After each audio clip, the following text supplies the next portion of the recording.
முன்னாள் இருந்தவர் மதுரை ஆதீன் மருணகிரிநாதர் இருந்தார்ல, அவர் ரொம்ப ஃபேமஸானவர். ஆமா. ஏறக்குறைய ஒரு பொலிட்டீஷியன் மாரி தான் அவர் இருந்தாரு. அவரு தனக்கு அப்புறம் வந்து நித்யானந்தாவ கொண்டு வரதுக்கு முயற்சி பண்ணாரு.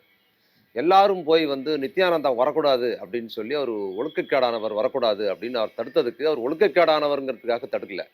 நெல்லைக்கண்ணன் போன்றவர்கள் திருநெல்வேலியில வந்து உயிரே போனாலும் விடமாட்டேன் அப்படின்னு நின்னதுக்கு காரணம் என்னன்னா, அவர் பிள்ளைமார் சமூகத்தை சேர்ந்தவர் கிடையாது. நித்யானந்தா. அந்த ஆதீனமா அங்க வர்றதுங்க பிள்ளைமார் சமூகத்தை சேர்ந்து தான் வரணும். முதலியார் சமுதாயத்தை சேர்ந்த நித்யானந்தம் வந்துடக்கூடாது அப்படிங்கிறது காரணத்துக்கு தான் அவங்க தடுத்துருக்குறாங்கங்கிறது இப்ப தெரியுது. ஏன்னா நித்யானந்தாவே வேணான்னு சொன்னா, நித்யானந்தாவே பரவாயில்லங்கிற மாதிரி ஒரு ஆள் வந்து உட்காந்துருக்காப்புல இப்ப இல்லையா? அப்ப இவங்க எதிர்ப்பு தெரிவிச்சதுன்னா சாதிக்குள்ளார படிநிலையில் வேற சமூகத்து ஆட்கள் கூட உள்ள போயிடக்கூடாது அப்படிங்கிற அந்த நெட்வொர்க்ல ஆதீனம் மதுரை ஆதீனம் வந்து நித்யானந்தத்தை பரிந்துரைத்தாரு. மற்ற அந்த சமூகத்தை சேர்ந்தவங்கலாம் நித்யானந்தம் வேற சமூகம், அவர் முதலியார் சமூகம் வரக்கூடாதுன்னு ஃபைட் பண்ணி இவரை கொண்டு வந்தாங்க. இவ்வளோ ஃபைட் பண்ணி கொண்டு வந்து நிறுவன இவர் இவர் எவ்வளோ மோசமான நபரா இருக்கிறாரு.